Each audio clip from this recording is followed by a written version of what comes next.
नमस्कार. नमस्कार. दैनिक मराठवाडा नेता यूट्यूब आणि फेसबुकमध्ये सर्व श्रोत्यांचं मनपूर्वक हार्दिक स्वागत आहे. आम्ही यूट्यूबच्या माध्यमातून समाजकारण, राजकारण, शैक्षणिक, वैद्यकीय क्षेत्रातल्या मान्यवरांच्या मुलाखती घेत आहोत.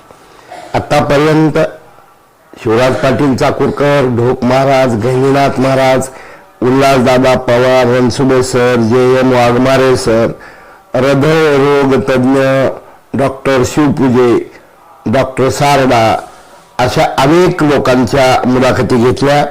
आज अत्यंत उत्सुकता असलेलं क्षेत्र वैद्यकीय क्षेत्र आणि ज्यामध्ये एक आपला धाक, दबदबा आणि ठसा निर्माण करणारे डॉक्टर सुनील जिरे यांना आपण भेटणार आहोत.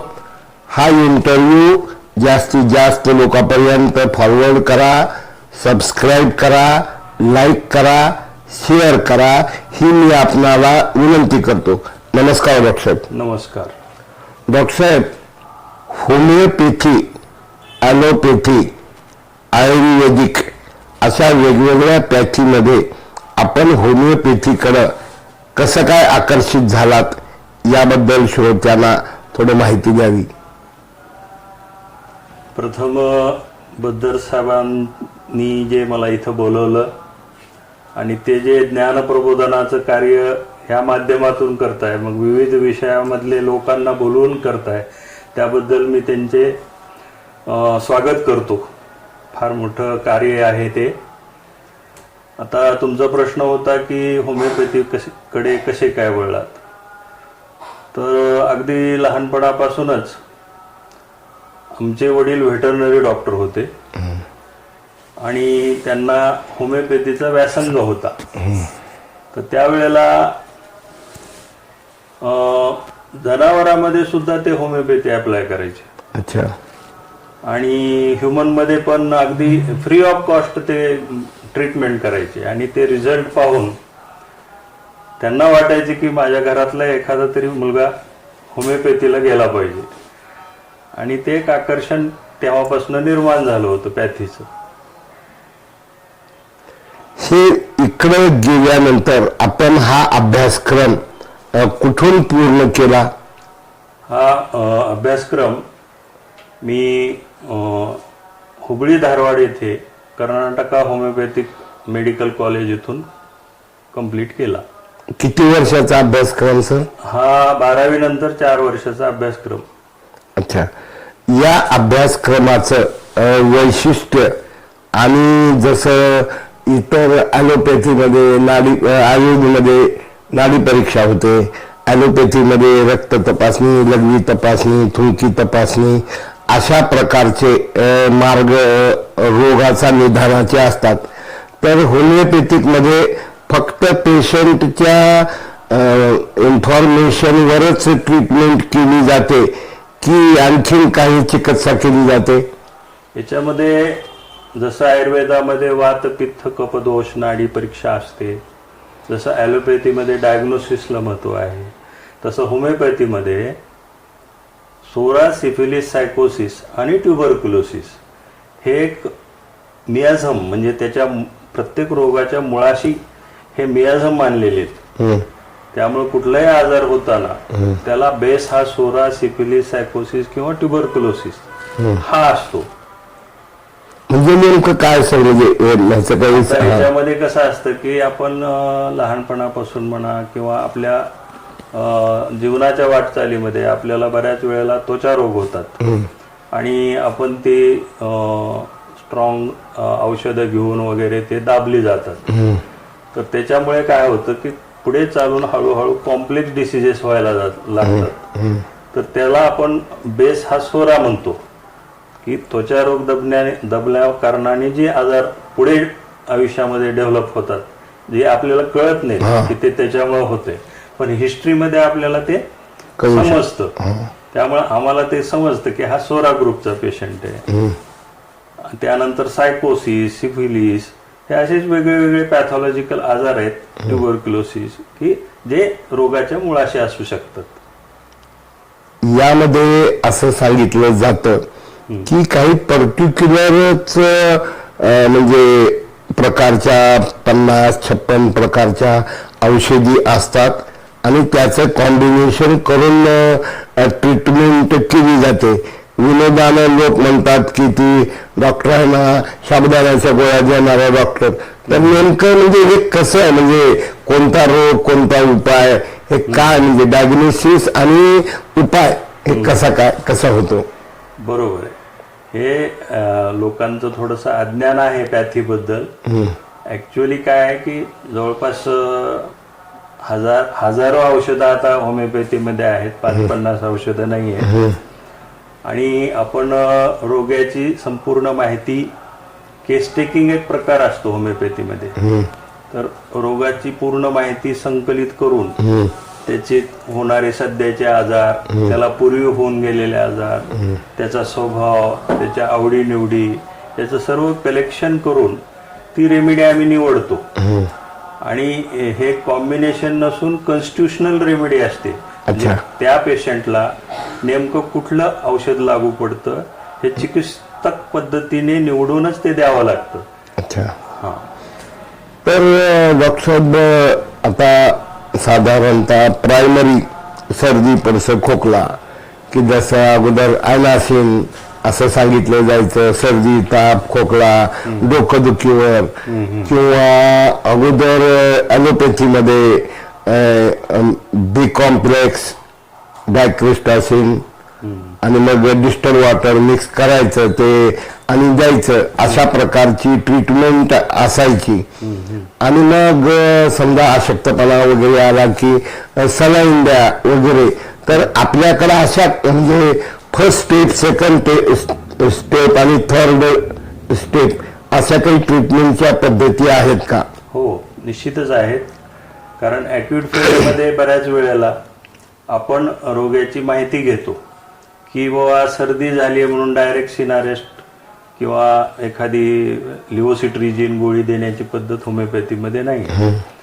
आपण कॉजेशन बघतो. कॉजेशन म्हणजे त्याला कशामुळे सर्दी झाली हे कारण बघतो. मग ॲक्यूट फेज का असे ना, तो पावसात भिजला असेल किंवा थंड वाऱ्याला एक्सपोज झाला असेल किंवा धुळीच्या ठिकाणी गेला असेल किंवा त्याला कुठल्या कलरची ॲलर्जी आहे, नवीन रंग दिलेल्या घरात तो प्रवेश करतो आणि त्याला शिंका सुरू होतात ड्यू टू केमिकल स्मेल वगैरे. तर हे सर्व आपण हिस्ट्रीमध्ये आपल्याला ॲक्यूट जरी असला तरी त्याला विचारतो की बाबा 2 दिवसापूर्वी तुम्ही कुठे गेले होते का, खाण्यात बदल झाला होता का, काही थंड पदार्थ खाण्यात आलेत का. त्या अनुषंगाने तशा वेगळे वेगळे औषधं आमच्याकडे असतात. त्याच्यामुळे आपल्याला ॲक्यूट मध्ये पण पटकन रिझल्ट मिळतात. अच्छा. तर डॉक्टर साहेब, एक असं पण म्हटलं जातं की असाध्य रोग हे चांगल्या प्रकारे म्हणजे होमिओपॅथिक म्हणजे तुमच्याबद्दल आपल्या इथं एक DYSP होते, त्यांना काहीतरी आजार होता, ते गांधी चौकला अगोदर होते. तर नेमकं म्हणजे डॉक्टर साहेब असे काही आपल्याला उदाहरणं म्हणजे आजार व्यक्तीचं नाव न सांगता आपण ते दुरुस्त केले असं काही सांगता येऊ शकतंय का? हो, असे बरेचसे आजार सांगता येतील. मला आठवतंय माझी प्रॅक्टिस फार नवीन होती.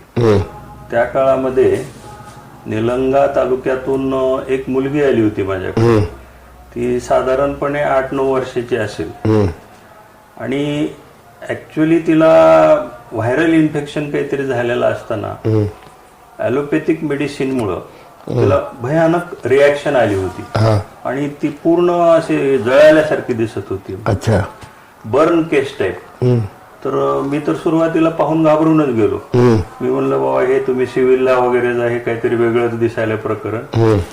कारण मेडिको लिगलचा विचार आम्ही नवीन असल्यामुळे तो आधी मनात आला. तर ते म्हणले तसं काही झालेलं नाही, तिला गोवर झाला होता.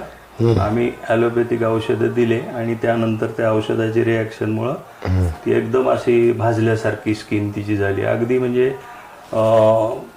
जळाल्यानंतर जशी त्वचा फुगून येते, पाणी सुटतं वगैरे अशी कंडिशन होती.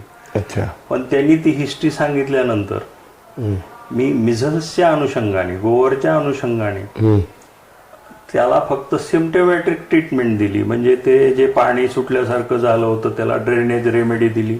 2-3 दिवस खूप पाणी गेलं त्या शरीरातून, त्यानंतर त्वचा ड्राय झाली, त्यानंतर त्या पाकळ्या गळून गेल्या आणि 100% पुन्हा डाग सुद्धा राहिले नाहीत त्या त्वचेवर. अगदी नॅचरल स्किन तिची 3 आठवड्यातच झाली. अच्छा. तर ते एक लक्षात राहणारं उदाहरण आहे. अच्छा. त्यामुळे त्या परिवाराकडून 100-1 पेशंट तर सहज आम्हाला म्हणजे त्यांनी पाठवले असतील त्या काळात. डॉक्टर साहेब, की बऱ्याच होमिओपॅथिक डॉक्टर्सची डायग्नोसिस बरोबर करत नसल्यामुळं किंवा गांभीर्यानं प्रॅक्टिस करत नसल्यामुळं होमिओपॅथी डिफेम होताना दिसते. पण मी तुम्हाला खाजगीमध्ये मागे एकदा बोललो, तुम्ही चिडला होता थोडस माझ्यावर. तुमच्याकडे ऐका ना, तुमच्याकडे गर्दी असते बा, बरा एवढा तुमचा असं मी काहीतरी मी आणि चिंचोले एकदा बोललो होतो. पण ह्याचं रहस्य काय की लातूरमध्ये 1-2च होमिओपॅथिक अनेक डॉक्टर असतील, पण तुमच्याकडे जी गर्दी आहे काय की ह्याचं रहस्य काय की पेशंटला कसा अनुभव येतो आणि पेशंट म्हणजे लॉंग टर्म ट्रीटमेंट किंवा ट्रीटमेंट घेतात. जनरली काय असतं की बरेचसे रुग्ण हे जुनाट आजाराने त्रस्त असतात आणि जवळपास मी 10 डॉक्टरकडे गेलो किंवा 5 डॉक्टरकडे गेलो, त्यांच्या मोठमोठ्या फाईल्स दाखवतात. आता आमच्या पॅथीचा बेस हा कसा आहे की मुळापासून आजार बरा करायचं हे आमचं मुख्य उद्दिष्ट. त्यामुळं आमच्या केस टेकिंगच्या पद्धतीने पेशंट भारावून जातात. खरं म्हणजे की त्यांना एवढी विचारपूस कुणीच केलेली नसती. अर्थात तो आमच्या पॅथीचा केस टेकिंगचा भाग असल्यामुळे आम्ही ते बोलतो त्यांना. त्यामुळं काय होतं की केस टेकिंग मध्येच पेशंट फॅमिलीवर होऊन जातो आमच्याशी आणि फॅमिलीयर झाल्यानंतर त्याला रिझल्ट द्यावे लागतात. नुसतं फॅमिलीयर किंवा गप्पा चप्पा करून चालत नाही. तर रिझल्ट मिळाल्यानंतर तो पेशंट आपलासा होऊन जातो आणि मग तो माउथ पब्लिसिटी करतो की मला इथे गुण आला, तुम्ही इथेच जा. त्यामुळे काय होतं की साईड इफेक्ट नसल्यामुळे ही पॅथी त्यांना खूप आवडायला लागते. जनरली लेडीज आणि लहान मुलामध्ये काही व्यसनही नसतात, त्यामुळे त्यांना औषध लवकर लागू पडतं. आता होमिओपॅथीमध्ये आम्ही पथ्य सांगतो की बाबा तंबाखू याला चालणार नाही, सिगारेट चालणार नाही. मग अशा वेळेला त्यांना ते अडचणीचं वाटतं काही रुग्णांना. मग त्यांना रिझल्ट पण उशिरा येतात ते पथ्य न पाळल्यामुळे. तर असं आहे. लसण, कांदा असे काही पदार्थ हे आपल्या पॅथीचं ट्रीटमेंट घेताना खाऊ नये असं काही आहे का? त्याच्याबद्दल सांगायचं झालं तर काय आहे की आमची औषधं ही खूप सूक्ष्म असतात पहिली गोष्ट, आणि ते जिभेवर दिल्यानंतर आपल्या चेतातंतूतून ज्ञानतंतूकडे जातात आणि तिथून ते कार्य करतात शरीरामध्ये. तर त्या पद्धतीमध्ये आपल्याला डिस्टर्बन्स नको असतो. मेडिसिन हे खूप सेन्सिटिव्ह आणि सूक्ष्म आहे.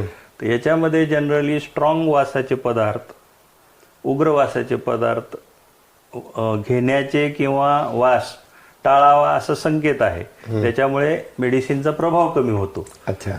तर त्याकरता काय करायला पाहिजे की कच्चा कांदा का खायचा नाही, कारण त्याच्यातनं अमोनिया वायू येतो. त्यामुळे आपले डोळे चुरचुरतात, नाकाला झोंबल्यासारखं होतं.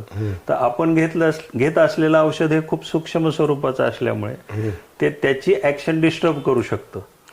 म्हणून औषधं चालू असताना फक्त सेवन करायचं नाही. त्यावेळेला तुमचं औषध बंद असतं त्यावेळेला तुम्ही ते खाऊ शकता. अच्छा. हा सर, मला नाव आठवलं, रासकर साहेब म्हणून होते बघा, डिवाइस. इथून बरेच गेले. नेमकं म्हणजे बाहेर गावी गेल्यानंतर सुद्धा 5-7 वर्ष म्हणून आता सुद्धा अधून मधून ते तुमच्याकडे येतात. नेमकं म्हणजे त्यांना आजार कोणता ह्यात मला इंटरेस्ट नाही, पण एवढे उच्च शिक्षित, एवढे वेल फॅसिलिटी असलेली माणसं सर्व पॅथी सोडून आपल्या पॅथीकडं आणि आपल्याकडंच कसं काय, म्हणजे मला वाटतं की म्हणजे पुण्याला गेले होते, औरंगाबादला गेले होते, तरीही कसं काय म्हणून आम्ही विचारलं, नमस्कार केलं, जिरे साहेबाकडे आलोय. म्हणजे नेमकं हे पेशंट टिकवून ठेवणं ह्याचं काय म्हणजे नेमकं कोण ठेवणं हे काही स्किल नाहीये स्किल नाही हा, म्हणजे त्यांना फरक मिळालेल्या रिझल्टमुळे हा. त्यांचा आमच्यावरचा विश्वास हा. त्यांना आमच्याकडे परत परत घेऊन येतो. हम्म. तर ते एक प्रेम आहे, आम्ही ते कमवलेलं प्रेम आहे समजा. नाही स्किल आहे ना सर, म्हणजे प्रेम म्हणत असताना योग्य ट्रीटमेंट. बऱ्याच वेळा आता एक देशपांडे म्हणून आयुर्वेदिक डॉक्टर होते, नाडी बघितली की ते सगळं सांगायचे तुम्हाला हा आजार.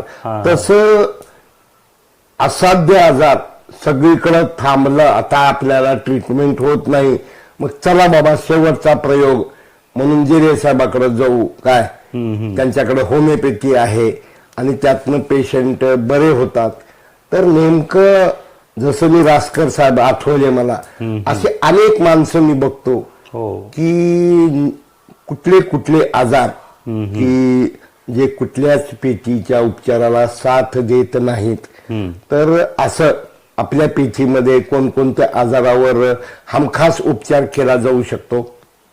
तसं पाहायला गेलं तर मी तर असं म्हणेन की केस गळण्यापासून अगदी आपल्याला पायाला होत असलेल्या खुरपापर्यंत माझ्याकडे ट्रीटमेंट आहे. अच्छा. जवळपास सर्वच आजारावर आहे. इव्हन प्राथमिक अवस्थेतले कॅन्सरचे पेशंट जर आमच्याकडे आले, प्राथमिक अवस्थेत म्हणतोय, तर ते सुद्धा पूर्ण बरे होऊ शकतात. अच्छा. हा, अगदी प्रायमरी स्टेज मधले.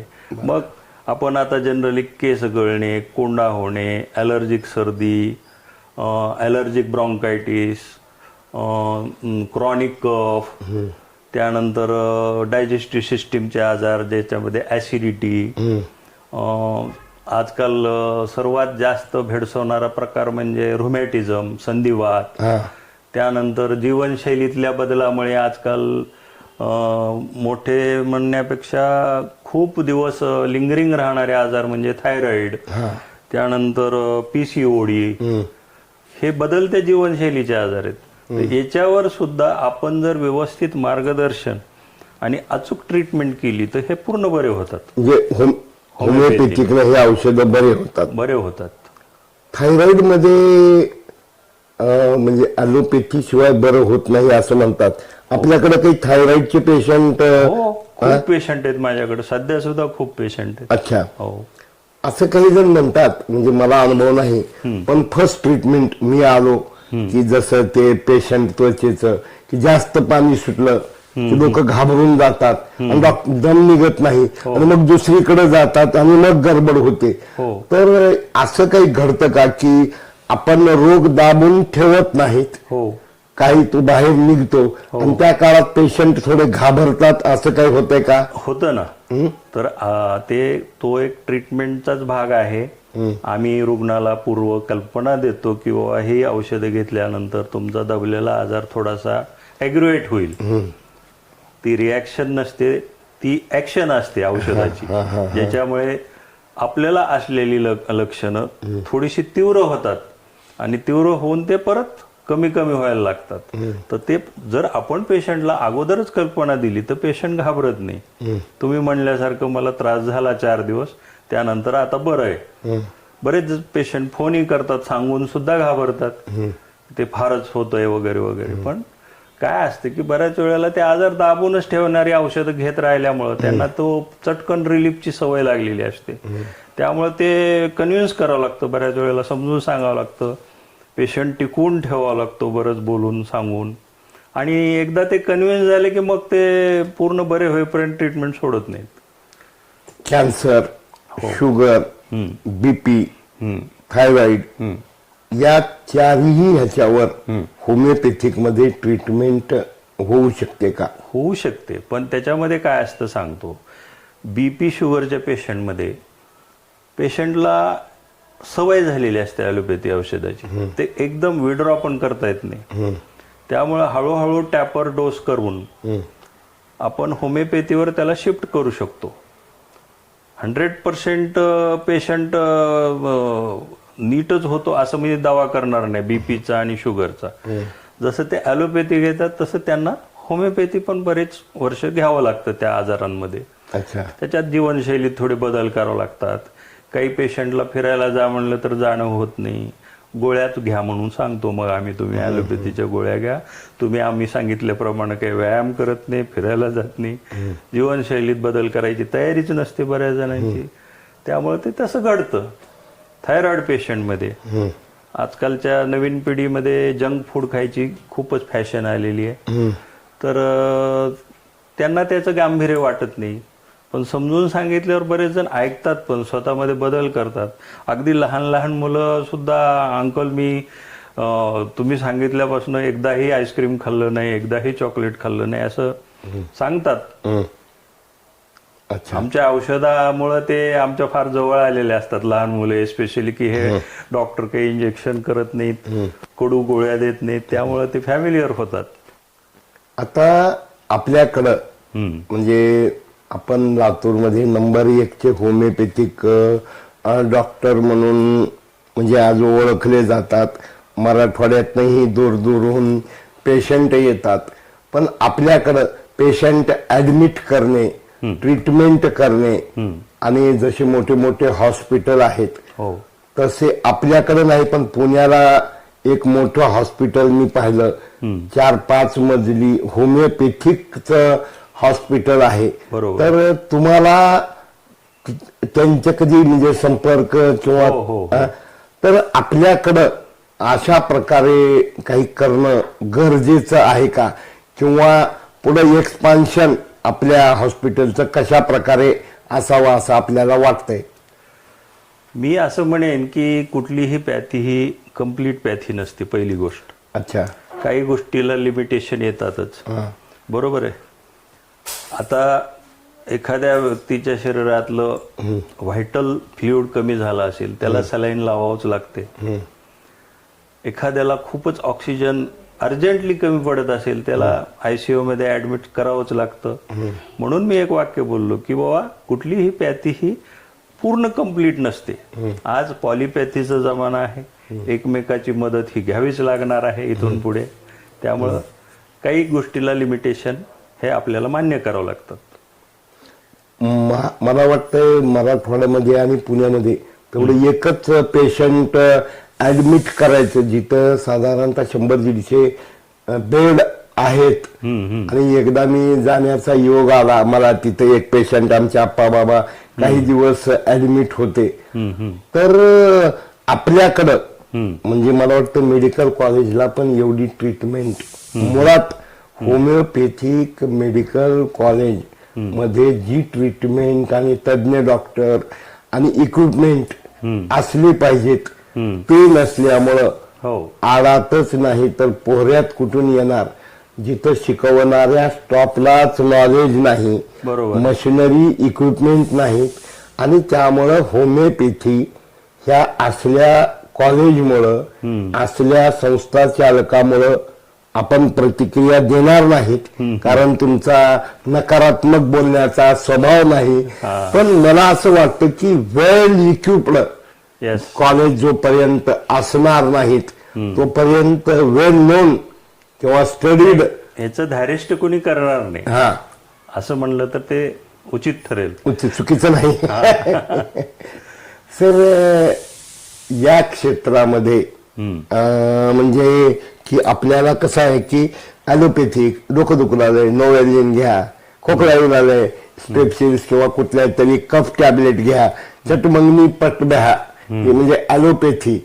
आणि आयुर्वेदी थोडी वेगळी, पण आपल्याकडं काय इझी अवेलेबल काय. आता कसं असतं की आजकाल फॅमिली डॉक्टर तर संकल्पना राहिलीच नाही जवळजवळ. मग एकतर काही माझ्यासारखे अतिशहाणे पेशंट औषध दुकानात जातात, असं होतंय, असं होतंय, मग ह्याच्यावर गोळी काय सांगा म्हणतात. तर तुमचं या पद्धतीवर मग ते कुठली असेल, होमिओपॅथी असेल, आता ताप आला, मग मी घरात विचारलं आपल्याकडे सुवर्ण सुतशेखर गोळ्या आहेत का, मग ते मधामध्ये घेतल्या, चाचलं की थोडं निर्गुडे साहेबाच्या काळात ते आम्ही ट्रीटमेंट घ्यायची, किंवा निसर्गोपचार, दस्ती, स्टीम बाथ, मसाज. तसं होमिओपॅथिक ट्रीटमेंट बरोबर आणखीन पेशंटला काय काय उपाय केले जातात होमिओपॅथिक माध्यमातून, जसं गोळ्या आपण देतो. तसे काही प्रयोग म्हणजे निसर्गोपचार, योगा ह्याचं काही कुठं जुळतंय का? डेफिनेटली हा. आम्ही जीवनशैलीत बदल करायचे सांगतो, म्हणजेच त्यांना आहाराविषयी काही रिस्ट्रिक्शन सांगतो, मार्गदर्शन करतो की आहार कसा असावा, व्यायाम कुठला करावा, ह्या आजारामध्ये कुठले व्यायाम उपयोगाचे पडतात, हे सर्व आम्ही रुग्णाला सांगतोच की. अच्छा. डॉक्टर साहेब, जवळजवळ 30 वर्ष का जास्त झाले आपण लातूरला मला प्रॅक्टिस? आता जवळपास 35 वर्ष झाले. हा. 36 चालू आहे प्रॅक्टिसचं. तर बिगिनिंगला येणारे पेशंट, रोग मध्यंतरी आणि आता कुठल्या प्रकारचे पेशंट हे वाढत आहेत? आता पेशंट वाढत आहेत ऍसिडिटीचे आणि संधिवाताचे. अच्छा. आणि बदलत्या जीवनशैलीमुळे थायरॉइड आणि पीसीओडी हे आजार आणि त्वचारोग, हा. हे 5-1 आजार जास्त प्रमाणात वाढलेत आता पूर्वीच्या तुलनेत. अच्छा. हा. आणि सॉरी, एक सांगायचं राहिलं, मुतखडा हा. आणि गॉलस्टोन याचे पण पेशंट खूप वाढायला लागलेत. मग त्याला मुतखडा हा होमिओपॅथिकनं दुरुस्त किती दिवसात होऊ शकतो सर? तुम्हाला मला सांगायला आवडेल की मी दरवर्षी हा. फक्त मुतखड्याचेच पेशंट हा. जवळपास 200 तरी पाहत असेल हा. दरवर्षी. दरवर्षी. हा. आणि कुठलाही पेशंट फेल जात नाही. अच्छा. जवळपास मी तुम्हाला सांगायला मला आवडेल की मी 23 mm पर्यंतच्या साईजचे स्टोनवर ट्रीटमेंट यशस्वी केलेली आहे. अच्छा. हा. Without operation? Without operation. गोळ्या आणि ह्याच्यानंच? हो. मग फक्त औषधीच देता? त्याच्यामध्ये औषधीच देतो आणि काही आमचे होमिओपॅथिक लिक्विड्स असतात. अच्छा. ते पण आम्ही त्याच्यात उपयोगात आणतो. काही ड्रॉप स्वरूपात पाण्यातनं घ्यायची औषधं असतात आणि आमचे होमिओपॅथिक गोळ्या पण असतात. सर, मुतखडा झाला की लोकांना खूप त्रास होतो. काय ओरडतात, पोट दुखतं, कमरेच्या बाजूला काहीतरी दुखतं, असे आजार होतात आणि ते असह्य होतात. म्हणून परत चटमंगनी पटव्या म्हणल्यासारखं. सहसा माझ्याकडे आलेले पेशंट जात नाहीत. बरं. हा. त्यांना पूर्वकल्पना सर्व आम्ही दिलेलीच असते. बऱ्याच वेळेला ते कंबर धरूनच माझ्याकडे आलेले असतात आणि मी औषध दिल्यानंतर पुन्हा ती तीव्रता राहतच नाही. अच्छा. त्यामुळे सहसा 99% तरी माझा पेशंट कुठे जात नाही. म्हणजे त्याला इमर्जन्सीच आम्ही येऊ देत नाही. अच्छा. आणि आली तरी पूर्वकल्पना आम्ही देतो की काय करायचंय ते.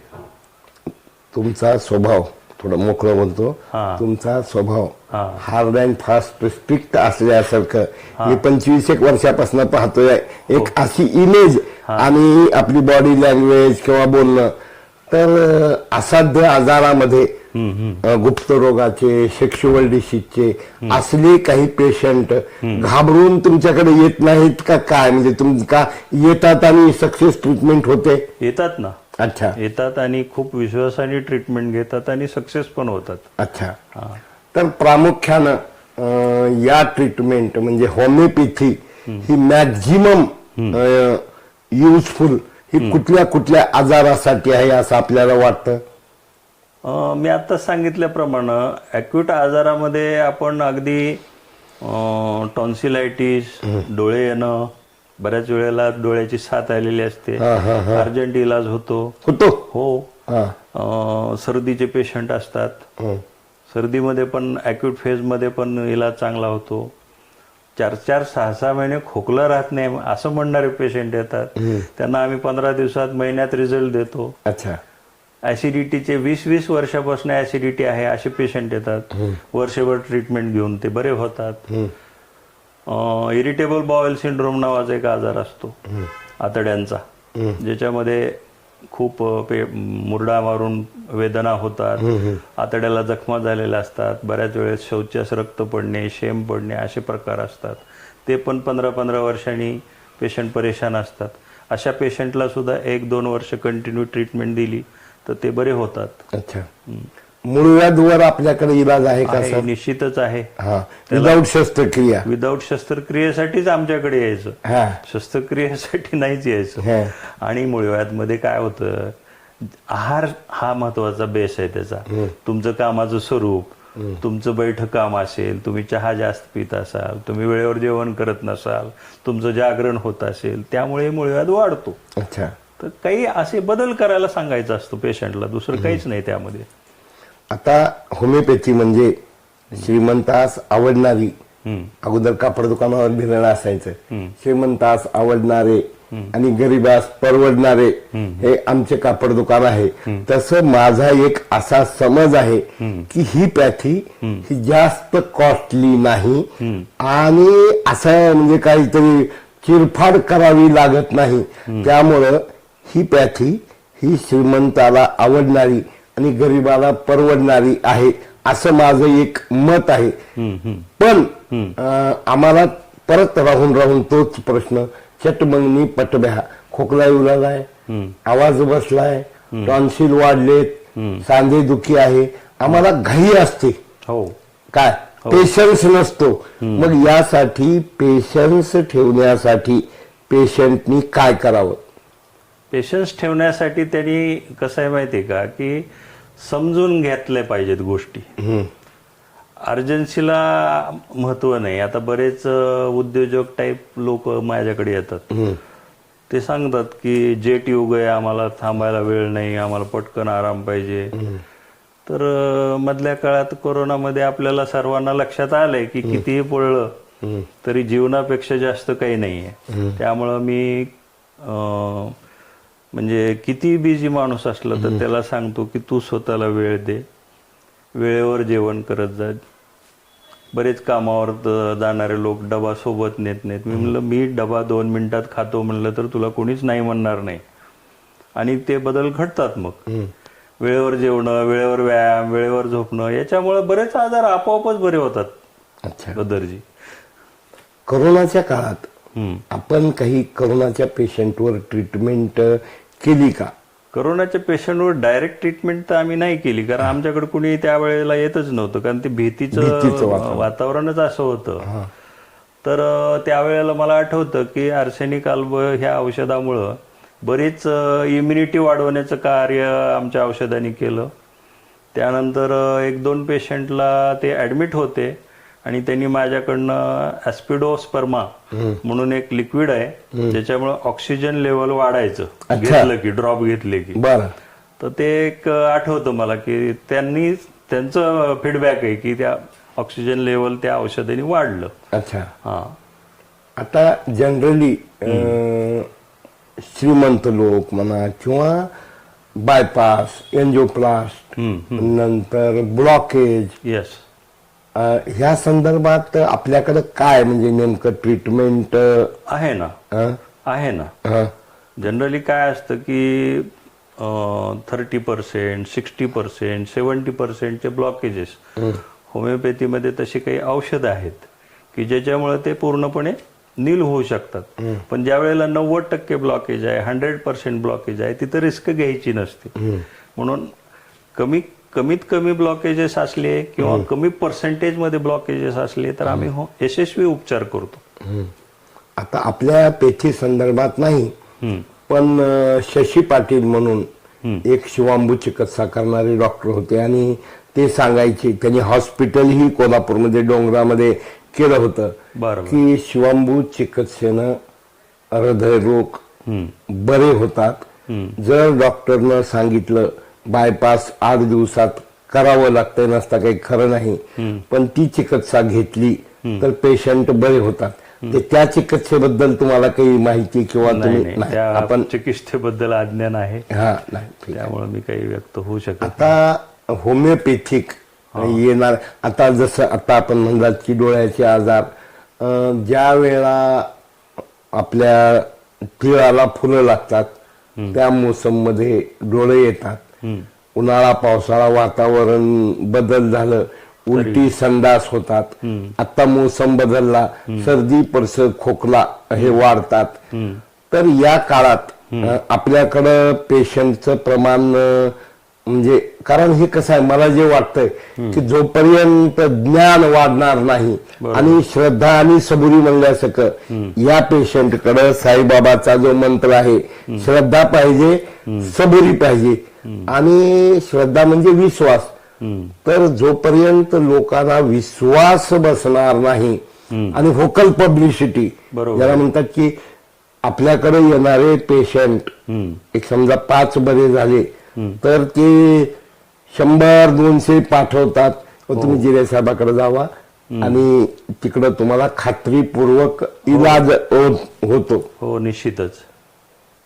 मला दुसरा एक तुमचा स्वभावाचा भाग मला जे समजला तो की होमिओपॅथिक मध्ये लोक सांगतात असं केलं की असं होतं यच काय, पण तुमचा स्वभाव काय, मी प्रयत्न करतो म्हणजे तुम्ही कॉन्फिडन्स जे कसं आहे की हे नक्की बरं होईल असं जनरली तुम्ही म्हणायचं टाळता. करेक्ट. बरोबर आहे ना. कारण कसं असतं की पूर्णपणे तो आपल्या सांगण्यावर हुकूम वागेल पेशंट याची खात्री नसते. त्यामुळं तो टिकला तर बराच होणार आहे आपल्याला माहित असतं आणि पेशन्स नसतो बऱ्याच जणांना, घाई असते नीट होण्याची.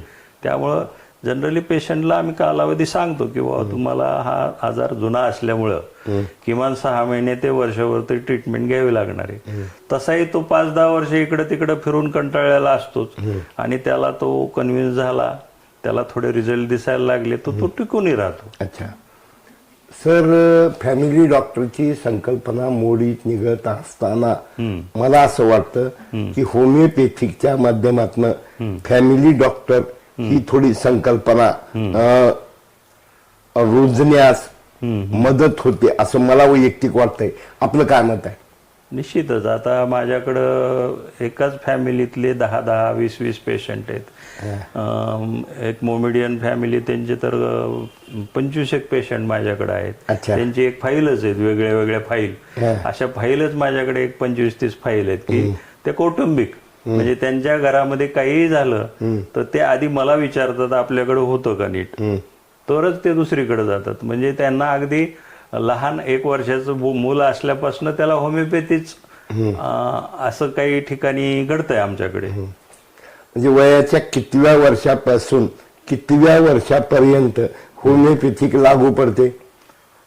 तसं 1 वर्षाच्या लहान बाळापासून मी देतो अगदी ओल्ड एज पर्यंत. दिवसेंदिवस डिलिव्हरीमध्ये सिझरिंगचं प्रमाण हे वाढत चाललेलं आहे.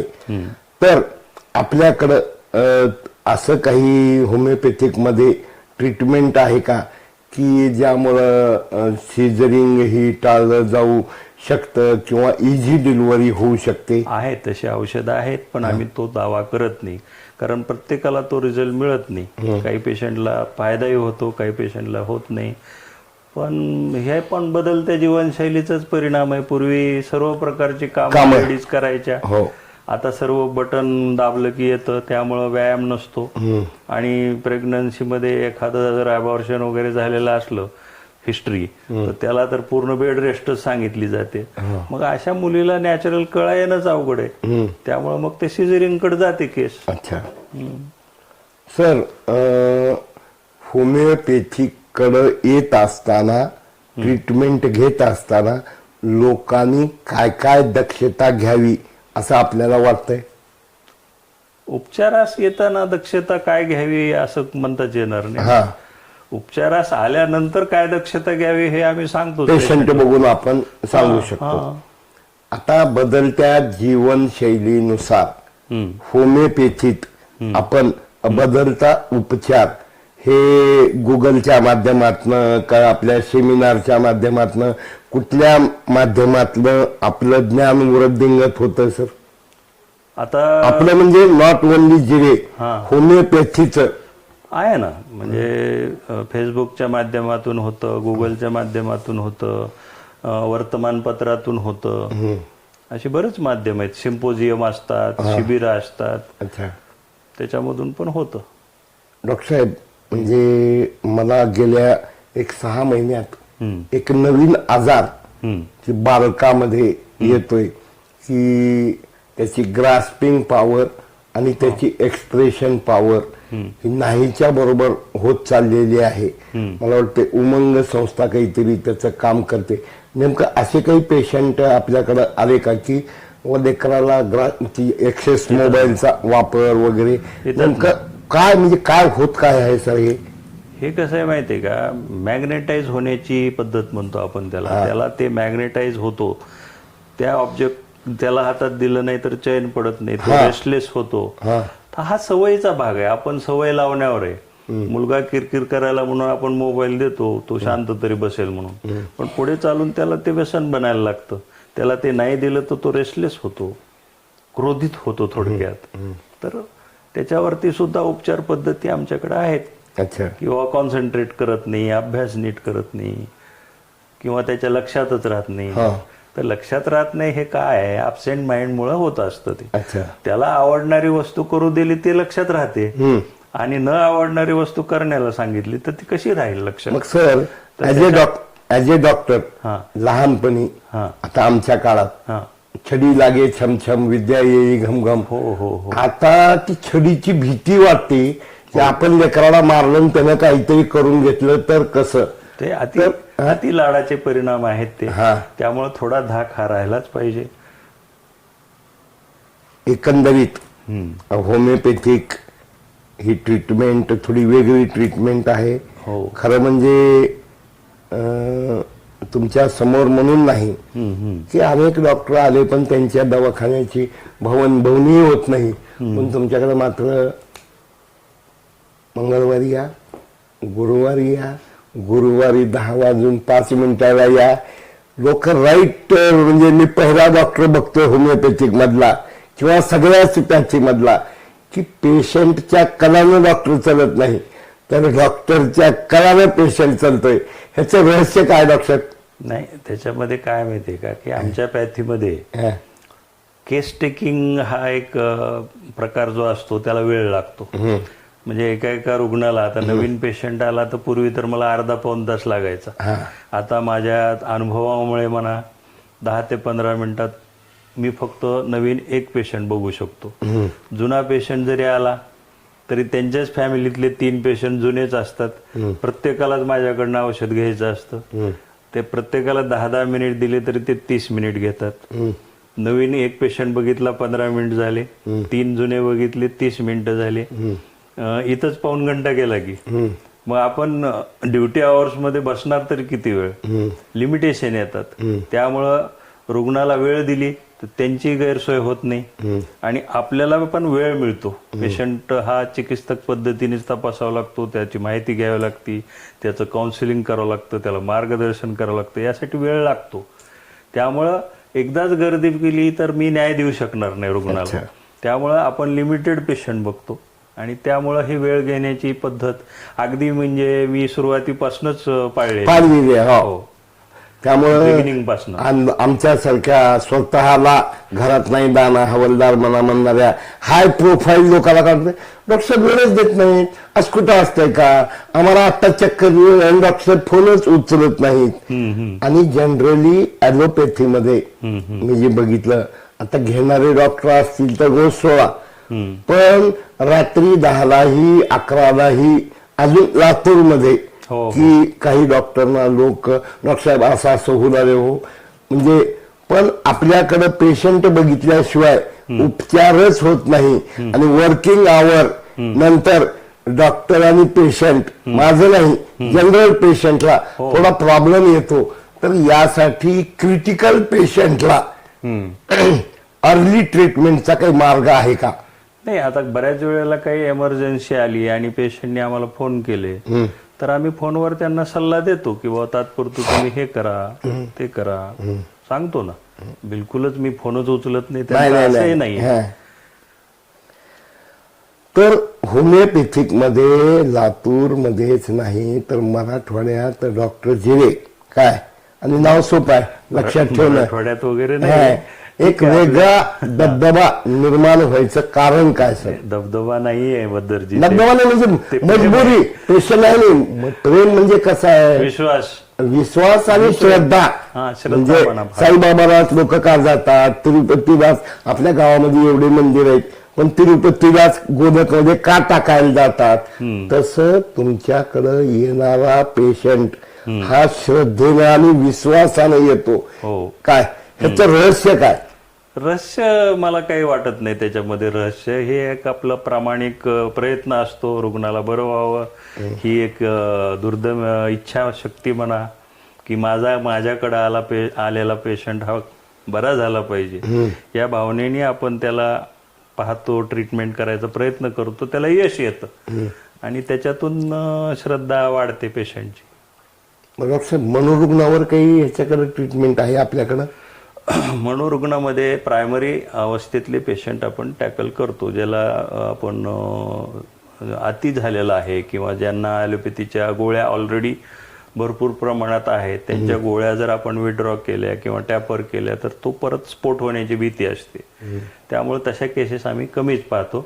पण प्रायमरी स्टेजमध्ये किंवा फ्रेश केसेस असतील, नुकताच बदल झालेला मानसिक अवस्थेतला, तर तो बरा होऊ शकतो. आपण त्या संदर्भात मला सांगायला आवडेल की एक माझ्याकडं पेशंट आला होता, तो म्हणजे एक मेंटल सिम्पटम असा डेव्हलप झाला होता की तो म्हणाला की खूप दुःखद प्रसंग आहे एखाद्या ठिकाणी, मला हसूच येतं म्हणे. म्हणजे माझं हसू कंट्रोल होत नाही मला, आणि लोक मारायचे ना म्हणला मला. एखादा माणूस आपण भेटायला जातो वारल्यानंतर त्याच्या घरी, सांत्वन करायला जातो, तिथं मला हसू येतं म्हणले. तर तो पेशंट माझ्याकडं एक 2-3 वेळेस आला असेल, पूर्ण बरा झाला. अच्छा. त्यानंतर एक ग्रामीण भागातली म्हातारी बाई आली होती. तर त्यांच्या घरामध्ये किंवा कौटुंबिक वादातून मारामाऱ्या वगैरे असं काहीतरी घडलं होतं. तेव्हापासून ती बाई, ते बाहेरून कुणी आलं की ते मला आता मारतंय, ते माझ्या अंगावर यायले, अशी भीतीच तिला शॉक बसल्यासारखं झालं होतं. ती सुद्धा विदिन 2-3 व्हिजिटमध्ये 15-15 दिवसाच्या पूर्ण बरी झाली. तर असे मेंटल सिम्पटम पण काही केसेस सक्सेस होतात. अच्छा. आपण जसं मला आता एकच पेशंट माहित आहेत रासकर साहेब, असे किती पेशंट गेल्या 35 वर्षामध्ये की ते आपल्याकडं कुठे जरी असले, समजा मुंबई पुण्याला जरी असली तरी ट्रीटमेंट घ्यायला 15 दिवस, महिना, असे किती पेशंट असतील असं वाटतंय सर तुम्हाला? म्हणजे कुठल्या स्वरूपाचे पेशंट? की ज्यांना काही जरी झालं किंवा असाध्य आजार, ते काय सिरोसिस म्हणतात ना सर, सोरियासिस, हे पण बरं होतं ना? होतं ना. तर असे किती पेशंट असतील की 200, 400, 500 आपण म्हणजे सांगू शकू का अंदाजा, की ते गेल्या 25-30 वर्षापासून आपल्याकडं टिकून आहेत आणि ते इतरांना पण त्या रोगामुळे रेफर करतात? हो हो, असे 100-150 पेशंट तर नियमित असतात टचमध्ये. याशिवाय आपण लोकांना बदलती राहणीमान, बदलती जीवनशैली, बदलतं आहार, यामुळं prevention is better than cure, आपण काय सांगू इच्छिता? हे तर आम्ही दैनंदिन आमच्या प्रॅक्टिसचाच तो भाग आहे. प्रत्येक पेशंटला आम्ही आग्रहाने सांगतो की तू व्यायाम करत जा, लवकर उठत जा, आहारामध्ये हे पथ्य करायला पाहिजेत, चुकीचा आहार घेतल्याने हे आजार बळावतात. हे तर आमचं म्हणजे प्रॅक्टिस मधलंच रुटीन आहे. अच्छा. ते सांगतोच आम्ही, कंटाळा करत नाही. सिगरेट, नॉनव्हेज, ड्रिंक हे प्रोहिबिटेड आहे का कसं आपल्याकडं? तर काही पेचीमध्ये थोडं थोडं घ्यायला काही हरकत नाही. नाही, थोडं थोडं घ्यायला म्हणजे मूक संमती झाली ना. एखाद्या आजारात ह्या गोष्टी जमतच नाहीत हे ठामपणे आपण सांगितलंच पाहिजे, नाहीतर तुम्हाला रिझल्ट मिळणार नाहीत, हे सांगतो ना आम्ही स्पष्ट. याशिवाय आणखीन काही सांगा वाटतं का सर तुम्हाला? याशिवाय मी एवढंच म्हणेन की सध्याचा जो काळ आहे तो खूप जीवनशैली फास्ट झालेली आहे. माणसाने स्वतःला वेळ द्यायला शिकलं पाहिजे. माणूस किती जरी बिझी झाला, तुम्ही टाटा, बिर्ला, अंबानी जरी असले तरी ते लोक सुद्धा स्वतःला वेळ देतात, म्हणून आज त्यांच्या तब्येती वगैरे व्यवस्थित आहेत. म्हणजे वेळ झाली की ते बरोबर डबा खाणार, जेवण करणार, वेळच्या वेळी व्यायाम करणार. तर ह्या गोष्टी पाहिजेतच. सगळं पैसा काही देत नाही माणसाला. आरोग्यम धनसंपदा जर पाहिजे असेल तर तुम्हाला वेळेवर झोपावं लागेल, वेळेवर जेवण करावं लागेल, व्यायाम पुरेसा करावाच लागेल, पुरेशी झोप पण आवश्यकच आहे. या गोष्टी तर आहेतच. आपण मराठवाडा नेता यूट्यूबला होमिओपॅथिकच्या माध्यमातून असाध्य रोगावर केलेले उपचार हे सांगितले. डॉक्टर जेरे साहेबांचं हॉस्पिटल महात्मा गांधी चौकात तळमजला, मला वाटतंय सर्व वर्तमानपत्राच्या कार्यालयाच्या बाजूला आणि महाराष्ट्र स्टेशनरीच्या पाठीमागे आहे. आपण ह्या पॅथीचा अनुभव घ्यावा, अनुकरण करावं आणि त्याचबरोबर त्याने जे ज्ञान सांगितलं ते आपण शेअर करावं, फॉरवर्ड करावं, लाईक करावं. आणि खूप दिवसापासून माझी इच्छा होती, कारण होमिओपॅथिक ही लोकांपर्यंत गेली पाहिजे. आपण वेळात वेळ काढून मला वेळ दिलात आणि मला आणि लोकांना, श्रोत्यांना ही माहिती दिलात, त्याबद्दल मी मराठवाडा नेत्याच्या वतीनं आपलं मनपूर्वक आभार मानतो. धन्यवाद. धन्यवाद. आणि खरं म्हणजे मी सुद्धा आपले आभार यासाठी मानतोय की खूप वर्षापासून, अगदी मराठवाडा नेता मी वाचायचो तेव्हापासनं समाजाचं ऋण काहीतरी असल्यागत, झपाटल्यागत तुम्ही काम करता. त्याच्यामध्ये आरोग्य सदर असतील, भाविक काही माहिती असेल, दैनंदिन बातम्या, हे जे तुम्ही केलं कार्य, ते आवर्जून मला इथं उल्लेख करावा वाटतो की त्यावेळेला तुमचं आरोग्य सदर असायचं. त्यानंतर मोठ्या संत लोकांचे काही असायचं लिखाण, व्याख्यान त्याच्यामध्ये. तर याच्यासाठी तुम्ही खास तुमच्या पेपरमध्ये एक वेगळी जागा त्यावेळेसपासून करून दिली. आणि हे लाईव्हच्या, मराठवाडा लाईव्हच्या माध्यमातून तर तुम्ही खूप मोठं कार्य हाती घेतलं आहे असं म्हणेल मी. सामाजिक, शैक्षणिक सर्व क्षेत्रामध्ये, आरोग्य क्षेत्रामध्ये खारीचा जो वाटा तुम्ही उचलतायत, ज्याच्यामुळं लोकांपर्यंत पोहोचायचा आम्हाला पण मार्ग मिळतो आणि लोकांच्या ज्ञानात भर पडण्यासाठी तुम्ही उपयोगी पडतायत. तर हे एक फार मोठं कार्य आहे. त्या कार्याला माझ्या खूप खूप शुभेच्छा. आपण मला इथं बोलवलं त्याबद्दल मी आपला ऋणी आहे. धन्यवाद. धन्यवाद. आभारी आहे.